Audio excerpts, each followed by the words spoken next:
Mīļie, es jūs apsveicu ar izturību, vai ne? Šitā ir mums šajā kursā pēdējā pulcēšanās reize, un it kā viss jau apspriests un daudz tēmas jau izrunātas. Un to, kas attiecas uz mūsu šī vakar tēmu, kā Dievs vada un ko darīt tālāk. Tad es varētu pateikt tā īsi. Ja mēs ļausim svētajam garam mūs vadīt visā patiesībā, un mēs paklausīsim viņu balsī, tad tā būs vislabāk pavadītā dzīve. Bet, un to bet ir dikti daudz. Kādiem no mums patīk apmeklēt sporta zāli, kādiem trenažieri mājā, kādi no rītiem skrien, vai vismaz fiskultūra kaut kādi vingrojumi no rītiem, bet citi vingro pa puķidobē. Un vēl citi skaita 10 000 soļus un tā tālāk. Un mēs jau savu fizisko miesu trenējam nepārtraukti. Un kā vien kurš, protam. Bet kā tad attīstītos mūsu garīgos muskuļus? Tas ir tāds jautājums. Vai te atkal nav jārunā par lasīšanas un lūkšanas disciplīnām? Nu, kā tad mums rīkoties? Kas man šķiet svarīgi? Dievs mums ir devis it vienā lietā brīvu izvēli un brīvu gribu. Ko tu izvēlēsies šodien, ko es izvēlēšos šodien, no tā būs atkarīga man turpmākā dzīve nākotnē. Un 1. Korintiešiem 5. nodaļā 17. pants saka tā. Tie ir mums tādi pazīstami vārdi visiem. Tādēļ, ja kas ir Kristū, tas ir jauns radījums, kas bijis ir pagājis un redzi, viss ir taps jauns. Un tālāk arī 1. Korintiešiem 6. nodaļa un arī 17. pantā ir teikts. Tāpēc aiziet no viņu vidus un nošķirieties no tiem, saka tas kungs, un neaiztieciet neko, kas ir nešķīsts. Tad es jūs pieņemšu. Jā, mums ir jauna dzīve dzimusi, bet kādus soļus tad spērt nākamos? Kāds tad ir tas mūsu uzdevums šajā zemes dzīvē? Ko mums par to saka raksti? Marka evaņģēlijs pašās beigās 16. nodaļā, 15. pantā saka, un viņš tiem sacīja, eita pa visu pasauli un pasludiniet evaņģēliju visai radībai. Tas, mīļie, nav lūgums. Tā ir kā pavēle. Un tālāk, kas tic un top kristīts, tas tiks izglābts, bet kas netic, tiks pazudināts. Un 17. 18. pantos ir runa par zīmēm, kas ticīgajiem ies līdzi, un tas nav par kādiem tur citiem cilvēkiem. Tas ir par mums. Par katru no mums un par to, kas mums jādara. Mēs jau nedrīkstam sēdēt zem sava vīģes koka un kasīt padus. Mums jau ir jāatsakās no savu tāda viltus miera. Tas parasti balstās uz kompromisiem un uz tādām iekšējām bailēm. It sevišķi, teiksim tā īpaši tad, kad Dievgars aicina kādā negaidītā darbā, kādā neierastā kalpošanā, kādā karā. Jāņa evaņģēlijā 14. nodaļā 15. pants ir, Jēzus saka tā, ja jūs mīlat mani, turiet manas pavēles, un tālāk 21. pantā pats paskaidro, kam ir mani baušļi, un kas viņus tur, tas mani mīl. Mēs jau šādi varam lasīt vienu raksturvietu pēc otras, un visa Bībele pilna norādījumiem un skaidrojumiem, ko tad mums būs savās dzīvēs darīt.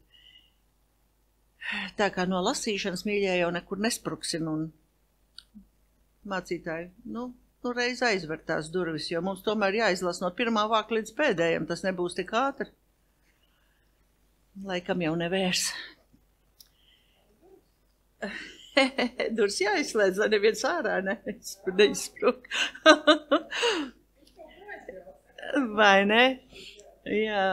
Ebrejiem 11. nodaļā ir runa par ticības varoņiem.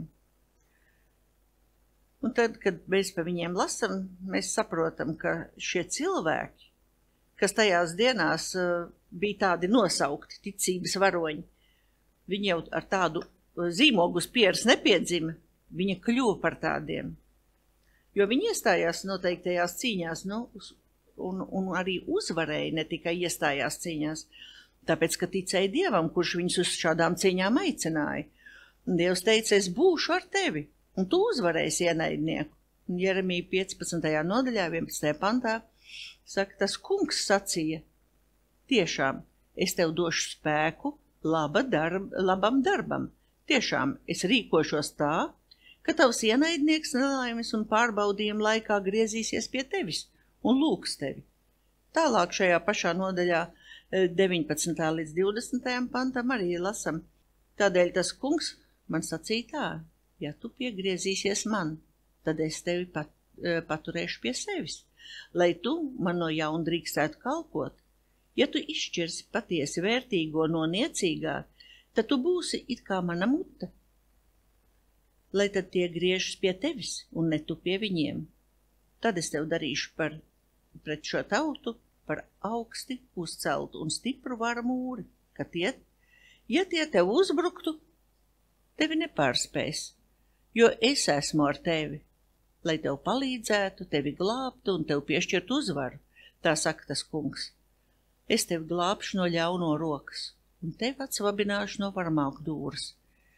Tāpēc, lai cik liela arī izskatītos jūs, teiksim tā, lai cik liels tad arī izskatītos jūs ienaidnieks, un lai cik tālu viņš savos iekarojumos arī būtu aizgājis, jūsu spēki varētu būt arī ļoti niecīgi, bet tam nebūs nekādas nozīmes, ja Dievs ir jūsu pusē. Tas ir mūsu visu pusē. Mēs taču zinām, ka Dievs nekad nezaudē, un mums tikai ir jādzird šie vārdi. Es būšu ar tevi. No savas pieredzes var teikt, ka, ja Dievs aicina uz kādu kalpošanu, tad arī brīnumi neizpaliek. Viņš iedod mums spēku mūsu darbu paveikt, un viņš ļoti labi zina, ka mums ar saviem spēkiem vien kaut ko paveikt. Iespējams, cilvēciskais spēks ir stipri par mazu Dieva rīkojumu izpildīšanai, un nekad nebūs pietiekošs. Viņš plāno iet kopā ar mums. Viņš negrib, lai mēs vien cīnamies, viņš plāno iet ar mums kopā, lai caur mums, caur vienkāršiem cilvēkiem, darīt neticams lietas. Viss, ko Dievs vēlas darīt, ir pārdabisks, un mēs jau to esam redzējuši vairāk kārtīgi no daudzām liecībām. Viņš vienmēr mūs uzmundrina ar šiem vārdiem, es būšu ar tevi. Viņš šodien meklē tos, kas pildīs viņa pavēles un darīs viņa gribu. Un tie taču esam mēs. Tie esam mēs, ko viņš meklē. Un vai mēs darīsim viņa gribu? Kāda būs mūsu izvēle? Viss, kas mums ir vajadzīgs, ir uzticēties viņam. Un garā saprast kārtējo reizi tos pašus vārdus. Es būšu ar tevi. Tad mēs arī varam pieredzēt, ka viņš savu klātbūtni apstiprina ar brīnumiem. Man pašai ir bijuši tādas vairākas reizes, kad Dievs aicina tādās neierastās lietās, piemēram, sieviešu kalpošanas nometnēs, parasti man bija kafejnīca, tā kā kāds 16 gadus no vietas jākārto. Es līdz tam nebiju ar to saskārusies, pat nezināju, kādā virzienā man kas jādara. Man tā likās, ka mani pametuši zem tanka, bet ja negribēju, lai mani sabrauc, tad bija jāsāk kustēt, un nevarēju tā brīnīties. Lūdzu Dievam padomu, un viņš viņu iedeva. Viņš iedeva tādas visādas idejas, kuras man pašai nebūtu prātā ienākušas. Un viņš tāpat nevienu neatstās, ja mēs griezīsimies pie viņa ar lūgumiem. Atgriežoties pie Kristus, man tiešām nācās krasi mainīt daudzas lietas savā dzīvē, un šajā pārmaiņu ceļā man palīdzēja tāds vārds, kas daudzkārt minēts rakstos. Esiet nomodā. Tas ir rakstīts vairākās vietās, 1. Timotejam, 4. nodaļas 16. pantā un apustuļu darbos, 3. nodaļā 5. pantā un tālāk 20. nodaļā 28. Tur visur ir rakstīts par to esiet nomodā. Visam turpmākajam caur tas vijas šie te vārdi. Man tas arī vien bija jāpatur prātā. Jo cilvēks jau patiesībā ir viens slinks radījums. Un bez audzināšanas tas būtu viens slinkumu maiss un nekas vairāk. Un joka pēc var pateikt, ka Bībelē arī rakstīts vēstulē Titam 1. nodaļā, 12. pants, ir tāds. Kāds pravietis no viņu pašu vidus ir sacījis. Krētieši ar vien melo, tie ir nikni kā zvēri un slinki kā maisi. Labi, ka mēs neesam krētieši. Bet to jau es teicu tā kā pa sevi. Jums jau tā nav, es zinu.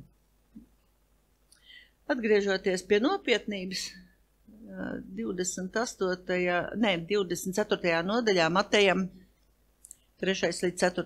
pants. Tur mēs lasām, ko mācekļi pie Jēzus piegājuši tam jautā. Kāda būs viņa atnākšanas pastarā laika zīme? Un Jēzus atbild 4. pantā. Un sacīja, pielūkojiet, ka neviens jūs nepieviļ. Un tie nav tādi nieka vārdi, tas ir ļoti nopietni. Rodas jautājums, kā tā praktiski rīkoties, lai izvairītos no šīs te pievilšanas un piepildītu Jēzus pavēles, lai mēs tās varētu pildīt. Protams, nevaru vispārināt, bet runāt tieši par tiem aspektiem, kur man personīgi bijuši tās lielākās cīņas. Un kā es savā laikā redzēju nākamos soļus pēc atgriešanās pie Kristus, kā tad man bija jāsāk kustēt.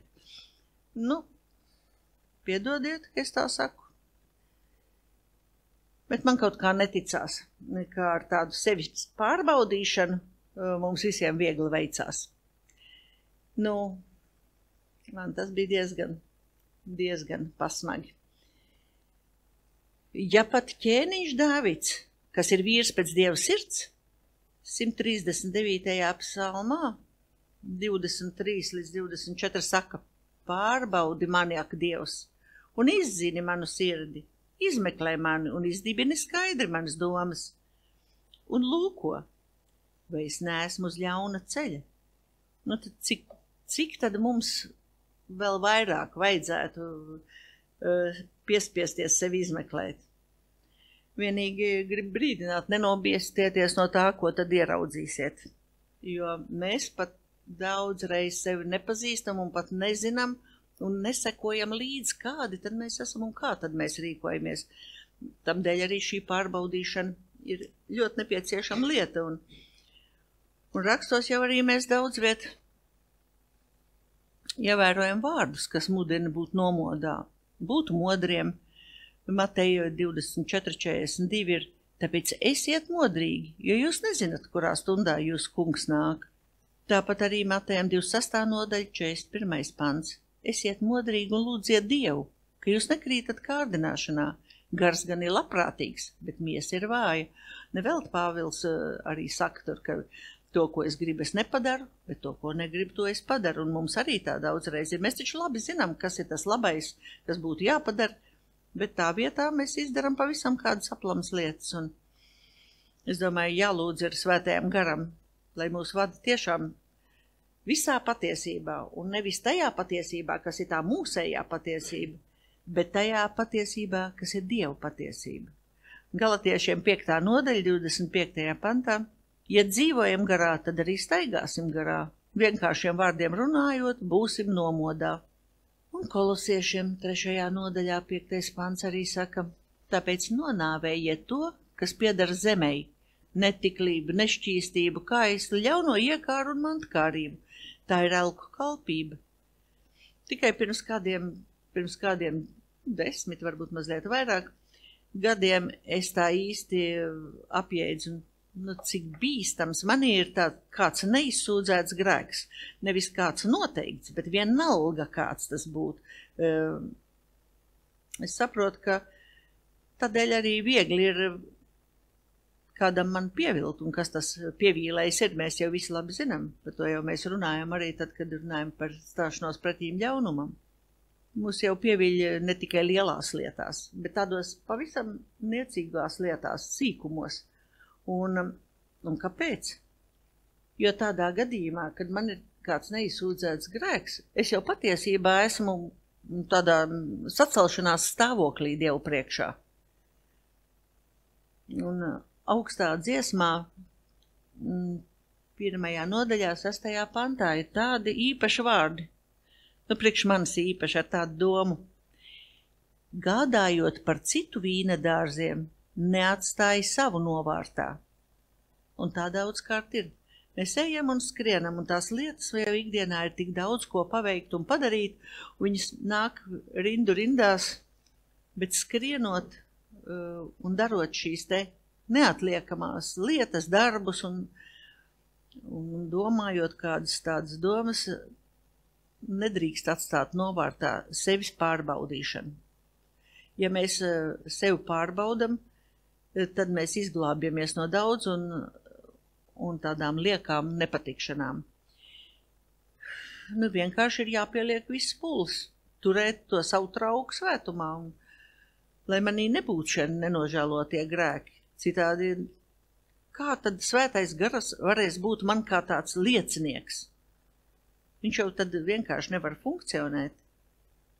Svētais gars ir tas, kas visos gadījumos var apstiprināt šo dievišķo patiesību un atklāt maldināšanu. Un te ir viena tāda grūta lieta arī priekš manis, bijusi tāda grūta lieta, un viņa arī tagad ir. Tā pacietības audzināšana. Tas man ir īsts pārbaudības. Ir jāgaida. Tas vārds jāgaida ir viena traka lieta priekš manis. Gribas darīt tūlīt, uzreiz, jo beigās. Vai tad es kāds duraks? Es taču zinu, kas jādara, vai ne? Pacietības trūkums, viņš jau mēdz radīt tās mūsu nepatikšanas. Es daudzkārt esmu agrāk iekūlusies strīdos. Un ir bijis tā, ka lasot Dievu vārdu, mēs jūtam, ka svētais gars mūs uzrunā, un mēs saprotam arvien vairāk un labāk, un paši esam priecīgi par to, un tādi priecīgi būdam, mēs arī ejam un gribam pateikt to saviem rādiem, draugiem, saviem paziņām, kādam līdzcilvēkam. Bet viņi jau mūs nesaprot. Viņi nesaprot, viņi domā, viņi nevis tikai domā, viņi brīnās, kas ar tevi ir noticis, kas ir lēcies. Bija taču pavisam normāls cilvēks līdz šim. Šādi te tiešām, mēs jau tajā sarunās savstarpējās minējām, ka daudzi ļoti labi draugi pagriež muguru, un tas ir citreiz ir tikai sāpīgi, bet citreiz ir ļoti sāpīgi. Bet strīdēties tik un tā nav nozīmes, tas ir pilnīgi veltīgi. 2. Timotejam 2. nodaļā 16. pants ir, bet no nesvētām un tukšām runām izvairies, jo viņi arvien dziļāk iestiks bezdievībā. Un turpat tālāk 23. līdz 25. pantam, tur mēs lasām, bet aplamās un nemākulīgās prātuļošanas noraidi, zinot, ka tās rada karus. Bet mūsu kunga kalpam nepienākas ķildoties, bet būt laipnam pret visiem, izveicīgam mācīšanā un panest ļaunumu, bet tādam, kas ar lēnprātību pamāc pretinieks. Varbūt Dievs kādreiz dotu viņiem atgriezties pie patiesības atziņas. Es domāju, un tas, lai mūs arī mierina, ka ja mēs attieksimies pret šiem te saviem draugiem, kas nesaprot tās lietas, tādu lēnprātību un mierīgi runāsim, nestrīdoties, tiešām, gan Dievs dos viņiem nākt pie patiesības atziņas reizi. Un apostols Pāvils arī māca tā, nestrīdieties, bet kāpēc nē? Tāpēc nē, ka strīdos jau mēs parasti savu taisnību gribam pierādīt, un tā objektivitāte jau pazūd līdz ar to. Un tas mūsu vecais, labais cilvēks, tas ierastais, tas mīļais mūsu vecais es, pa katru cenu grib šajos gadījumos, šajos strīdos, viņš grib atgriezties. Doktors Aleksandrs Vaits par šo pašu raksta tā.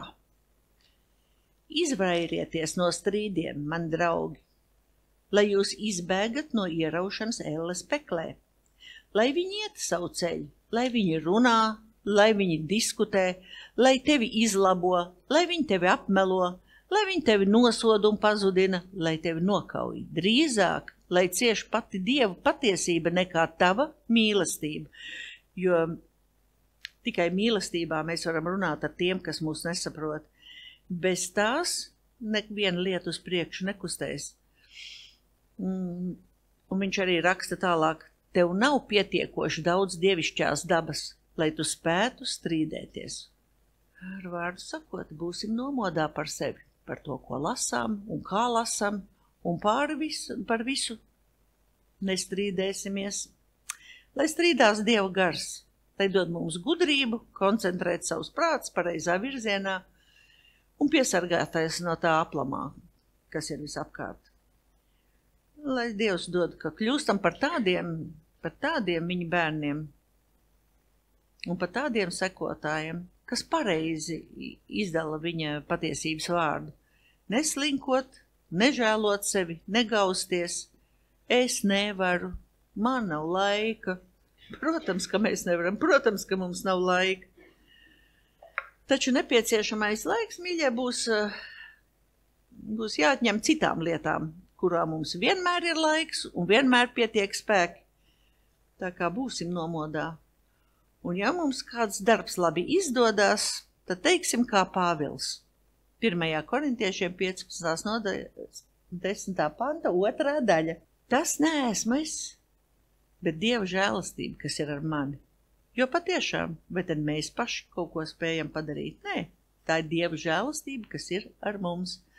Vēl ir kāda lieta, ko man nācās saprast. Dažkārt esmu bijis tā iesaistīt visai karstās diskusijās. Tā ir tāda slidena tēma, it sevišķi priekš jaunu kristiešu. Par to, vai velns ir uz zemes vai ellē, un vai tas var mājot kristiešos vai tikai pasaulē. Tikai krietni vēlāk es sapratu, ka viņš mājo tur, kur ir tums, kur ir garīgā tums. Kur viņa ir, tur ir arī sātans. Skaidrs, ka tas nav vienkārši gaismas trūkums. Tas ir tas, ka tur nav Dieva klātbūtnes. Dievs pats ir gaisma. Un kur ir viņa klātbūtne, tur tumsai neizdodas pastāvēt. Mīļie, ja mēs būsim iecietīgi pret tumsu un pret grēku, mēs brīvprātīgi ļausim lai šis ļaunais mums uzbrūk un mūs pievarē, lai mūs maldina un tā tālāk viss tās lietas, kas tam seko. Jo, kur vien ir nepaklausība Dievu vārdam, tur ir arī garīgā tumsa. Un ļaunam dot iespēju aktivizēties. Ja es jau mūs brīdinu Lūkas evaņģēlijā 11. nodaļā, 35. pants, tad nu pielūko, ka gaisma, kas ir tevī, nekļūst par tumsu. Un Salamanam mācītāji 20. nodaļa, 27. pants. Tā kunga gaismeklis ir cilvēka gars. Un ko tas nozīmē? Mūsu gars ir apgaismots ar Kristus garu un kļūst par tā kunga gaismekli, ar kura palīdzību viņš tad var izmeklēt mūsu sirdis. Ar šo varam saprast, ka glabājot kādu grēku nenožēlot, mēs jau paši ļaujam ļaunajam mājot arī mūsu sirdī. Viņš šo vietu ieņem pilnīgi legāli, paši esam atļaujuši. Tātad viņš var atrasties jebkur, kur ir tums. Un ja runājam tālāk par prāta izmaiņu, tad jau jānosauc ir vārdā galvenais tāds konflikta rajons, uzsākot aktīvu garīgo cīņu, tas ir mūsu prāts. Arī Jēzus piesita krustā Golgātā, kas nozīmē pieres vieta, mūsu prāts. Mūsu vecais domāšanas veids, kas nav piesists krustā, protams, tas ir pārnestā nozīmē, jūs taču saprotat. Šis vecais domāšanas veids, viņš ir tāds sātaniskā desanta uzbrukuma teritorija. Nu, patiešo. Un te nu mums jāmācās karot, lai varētu ne tikai pastāvēt, bet arī uzvarēt. Un Un tas nozīmē, ka mums jāatjaunojas savā prātā. Ir tāda svarīga rakstvieta romiešiem 14. nodaļa 23. pants, kas izklausās diezgan draudīgi. Un es saprotu, ka mums tas jāņem ļoti vērā. Bet viss, kas nenāk no ticības, ir grēks. Jā, es saprotu, ka viss tas, ko es daru, neusticoties Dievam, neprasot padomu, tas tā tad ir grēks. Bez paklausības jau nevar būt runa arī par īstu uzticēšanos un par, kur vēl par mīlestību uz Dievu pašu. Ko tad mums iesākt ar tiem iepriekš lasītajiem pantiem, ko mēs jau lasījām sākumā? Ko tad mums iesākt tad Jāņa evaņģēlijā rakstītajiem vārdiem, kur Jēzus saka 14. nodaļā 15. pants, ja jūs mīlat man, turiet manas pavēles, un tālāk, kam ir mani baušļi un kas viņus tur, tas mani mīl. Kā tad mēs viņu varam mīlēt, ja mēs nepaklausam pavisam vienkāršās lietās? Vienkārši ir jābeidz meklēt atrunas. Ja uz atrunām jau mēs visi esam meistari. Lieta patiesībā nav sarežģīta. Neesi uzticējies, neesi paklausījis, tūlīt nožēlo, nevis atliec. Jo arī atlikta patiesība, tāds ir, es pārteicos, atlikta paklausība arī ir nepaklausība. Tā viņš ir. Mēs nevaram atlikt līdz rītdienai, līdz kādai citai dienai vai līdz kādam vēlākam laikam nevienu lietu, kur esam aplam rīkojušies. Līdz šim jau mēs savās dzīvēs esam aizvien paši izlēmuši, kas ir ļauns, kas ir labs. Es pati arī tai skaitā, protams. Bet tad nevajadzētu pirms ko darām jautāt mūsu debestēvam, ko, kā darīt, kad darīt, un vai vispār man tas un tas ir jādara. Kas tad ir, viņš arī pateiks, kas priekš manis labākais, kā tas veicams un kad tas veicams. Kas tajā katrā manā situācijā ir tas vajadzīgākais, man jau šķiet, ka es varu ātri izlemt un zināt un padarīt, bet nē. Pats fakts, ka es personīgi pats izlemju bez uzticēšanās Dievam, padara man par savas dzīves kungu. Es esmu kungs. Un tas taču ir īsts grāvis. Tā jau es pagodinu sevi, bet Dievs grib, lai mēs viņu pagodinam, ļaujot viņam strādāt caur mums. To mēs neievērojam atkal, un jaunas ziepes jau tad atkal ir garantēts. Bet sev arī vien ir jāatgādina. Skatīties, kā tad Jēzus rīkojas. Mēs gribam augt viņa līdzībā, būt viņiem līdzīgi, iegūt viņa raksturu, visu to mēs vēlamies. Bet mums tad arī jāskatās, kā tad viņš rīkojās, un Jāņa evaņģēlijā 5. nodaļā 30. pantā ir teikts. Es no sevis nespēju darīt nekā, kā es dzirdu, tā es spriežu, un mans spriedums ir taisns, jo es nemeklēju savu gribu, bet tā gribu, kas man sūtīs. Tad es vienmēr esmu centusies paturēt prātā tādu brīdinājumu no Jozuā 23. nodaļa 11. pants. Tāpēc nopietni pasargiet savas dvēseles, ka jūs mīlat to kungu, savu Dievu. Un arī Habakuks saka, 2. nodaļa 4. pantā, bet taisnais dzīvos savas paļāvīgās ticības dēļ. Ir jau vēl daudz citas lietas, un ir tādas, kas pilnīgi kodīgi traucē paļāvībā dzīvot, un viena no tām lietām ir lepnība, kas nekādi negrib pamest to ierasto un ērto dzīves vietu mūsos. Lepnība tas ir tās ir tādas īstas tumsas bruņas. Lepnība ir tāda viena varena sēnala uz tā grauda, kas mūsos. Un vai nu mums patīk vai nē, pirms Dievs mūs var lietot, nāksies viena iziet cauri kādai kuļmašīnai. Protams, tas jau katram būs pa savam. Nu, sijāšanas brīdī nekādas tādas patīkamas sajūtas viss nevar būt. Un viņas tādas arī nav. Taču Dievs izmanto to mūsu labā. Lai sēnalām nobirstot, var attīstīties šis kviešu graudam līdzīgais jaunais cilvēks, ko Dievs var lietot un kam viņš var uzticēt savus valstības darbus. Vai tad viņš var uzticēt tos tādam, kuram nav salauzta lepnība? Lielākā aizsardzība pret ļaunā uzbrukumiem, jūs ļoti labi zināt, kas ir. Tā ir tāda godīga sirds Dievu priekšā. Un Jēkabs 4. nodaļā no 5. līdz 6. pantam saka: Jeb vai jums šķiet, ka raksti velti saka, uz skaudību nesas tas gars, kas mūsos mājo? Toties viņš, tas ir Dievs, dod lielāku žēlastību. Tādēļ raksti saka: Dievs stājas pretīm lepniem, bet pazemīgajiem dod žēlastību. Mēs varam tur lasīt arī vēl tālāk līdz 10. pantam. Tiešām, lepnība bieži tiek lietot kā tāda pašaizsardzība, un to pašaizsardzību, mūsu iedomāto pašaizsardzību, mēs jau paši arī pat salauzt nevaram. To var palīdzēt salauzt vienīgi Jēzus.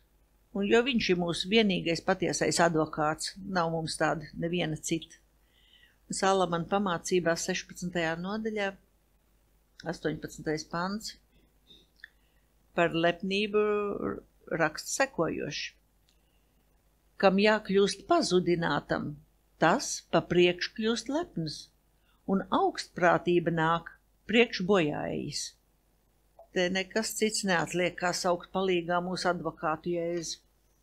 Runājot par dievbērnības un bārenības garu, varam katrs pats sev uzdot tādu jautājumu, kuram no šiem gariem tad es piederu.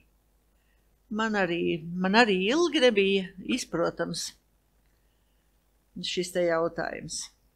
Tur ir tādas vairākas nianses. Jeremija 29. nodaļā 11 līdz 12 saka: Šajā pantā Dievs atklāja, kādas viņam domas ir par mums. Jo es zinu, kādas man domas par jums, saka tas kungs, miera un glābšanas domas un neļaunuma un ciešana domas, ka es beigās došu to, ko jūs cerat. Kad jūs man tad piesauksiet, es jums atbildēšu, un kad jūs nāksiet un man pielūksiet, es jūs paklausīšu. Šeit jau mēs lasījām, ka Dievam ir pašas labākās domas par mums, un vēl labākas izpelnīties mēs vienkārši nevaram. Šajā te pasaulē, kurā mēs dzīvojam, mēs jau visi piedzimstam kā bāreņi, kuriem ir jātiek atkal adoptētiem Dievu ģimenē. Un tās ir attiecības ar Dievu, ko cilvēks pazaudēja ēdenē.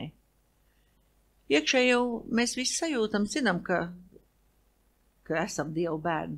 Tātad arī mēs esam, ja mēs esam bērni, tātad mēs esam mantinieki. Un ko tad dara viltīgais okupants, bārenības gars? Viņš spiež strādāt, nopūlēties Dieva labā. Mēs zinām, ka mēs Dievu darbu daram, mēs tak skrienam kā vai izput. Sisties kā plikam pa nātrēm, lai izpelnītos ar vien būt pats labākais. Esam jau arī piedzīvojuši, ka neviens vien līderis mums pazīstams ir tuvāk vai tālāk, un viņš ir arī ar šo bērnības garu, un tas cilvēks pats neapzinās, ka šis gars viņam neļauj normāli dzīvot. Viņam ir tā jācenšās, tā jācīnās, kur viņš varētu būt pavisam mierīgs, uzticoties Dievam. Pēc kādām pazīmēm tad mēs varam atšifrēt bērnības garu, lai to neielaistu sevī. man te varbūt nav daudz viņu, bet kādi daži punkti. Bāreņiem ir problēmas attiecībās ar Dievu kā tēvu. Viņi redz Dievu vienīgi kā kungu, un man arī šī lieta bija ļoti ilgi, un es pat nenojautu, ka tas ir kāds aplams gars, kurš man tā liek domāt. Nu, es neteikšu, ka man bija tā doma, ka man ir viņš jāpielabina vai kā citādi, bet visu laiku es spēju viņu nosaukt tikai par kungu. Es viņu nekad nenosaucu par tēvu. Man tiešām tas bija ļoti ilgstoši. Un no tā jau mums ir jāatbrīvojas. Lūksim Dievu, viņš nāk palīgā. Tad bāreņi ir pārlieku jūtīgi. Tie ir pilni atraidījuma. Viņi jau no rīta pamostas atraidīti. Mīlestību tie cenšas izpelnīties. Tie domā, ka visi jānopelna, ka visi ir pret viņiem. Tie ir nepieņemti, neatzīti un baidās no tuvības. Tie turās pa gabalu. Bāreņi vienmēr sacenšas ar citiem. Pat cik viņiem jau jābūt labākajiem. Un tā ir tāda viņu maize. Viņi no tā ir tā kā pēduši, ka var pārspēt pārējos. Tad vēl ir tāda lieta, ka viņi pirms laika grib sagrābt mantojumu. Te ir tas pazudušā dēla sindroms. Kurš ir lasījis par pazudušo dēlu? Ja neesat lasījuši, tad Lūkas 15. nodaļā no 11. panta sākot līdz 32. izlasiet, ļoti interesanti par pazudušo dēlu. Un tas ir tāds pazudušā dēla sindroms. Viņš visu grib saņemt tagad. Jo, ja pats nepaņemšu, man neviens to nedos. Nu, bāreņi arī neusturas vienā vietā ilgi.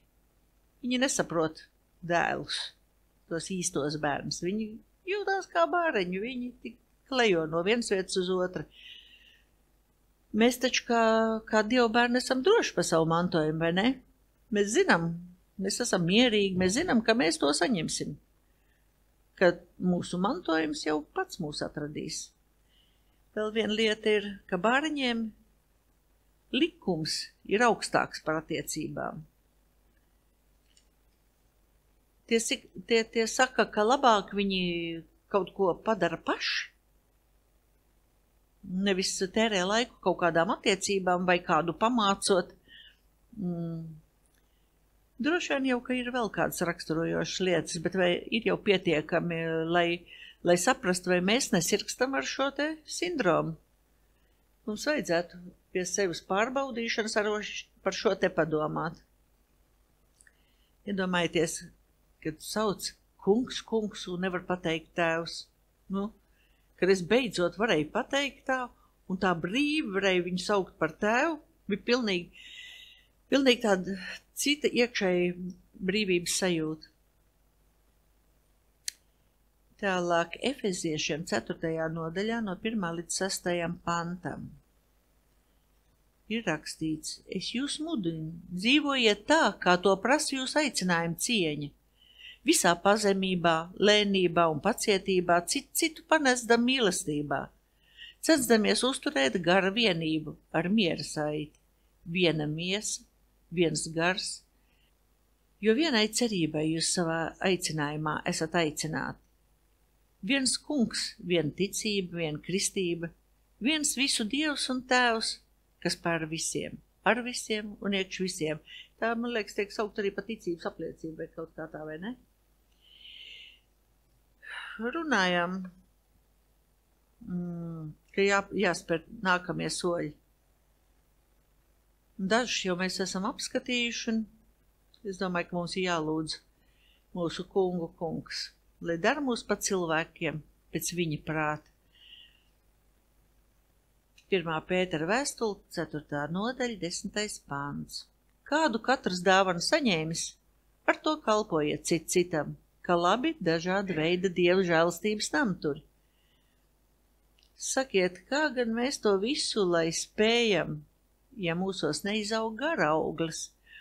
Un esam droši vien lasījuši Galatiešiem 5. nodaļu, Tad no 22. panta līdz 23. rakstīts, bet gara auglis ir mīlestība, prieks, miers, pacietība, laipnība, labprātība, uzticamība, lēnprātība, atturība.